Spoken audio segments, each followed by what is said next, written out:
In the beginning, it says, if you're going to dream, why not dream big? I said, that's all I need to know. I didn't even finish the book. Gary, I put the book away because I read that one sentence. If you're going to dream, why not dream big? And so when I start to learn that it takes the same amount of effort to dream small, just to dream big, because you have to change what you're thinking. You have to change how you're thinking and what you think about yourself. A billion people is a lot of people. Okay, you asked the question about, do you think the podcast space is big enough? Probably not big enough in podcasting, but what about financial space? What about the insurance space? What about the construction space? There's a lot of people that are starting podcasts. It's not just in one particular area. People have experience. People have different stories. So now that I'm narrow on the problem that I solve, I can expand that to help a billion people. No, I love that. And what I want to say on all that you're saying is that I do believe that people are socialized to think small. People are normalized into thinking small.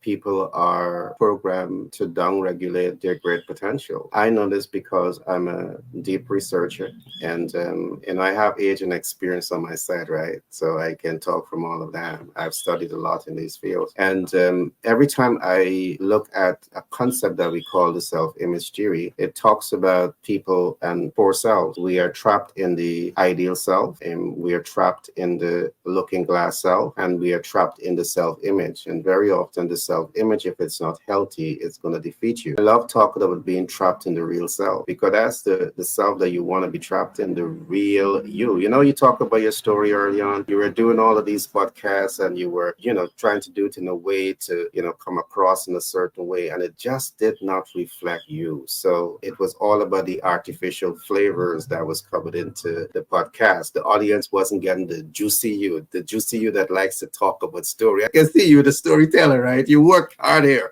And now that you have mellowed into the real you, that's the side that you want to really mature and, amplify across the world. But in most cases, people will say, shut that side down, shut that big thinking side down, But what I've learned is that when you begin to connect with your real self and you're able to flow in your true essence and your true substance, there is where the magic begins to take place, because the real you is only limited by you, right?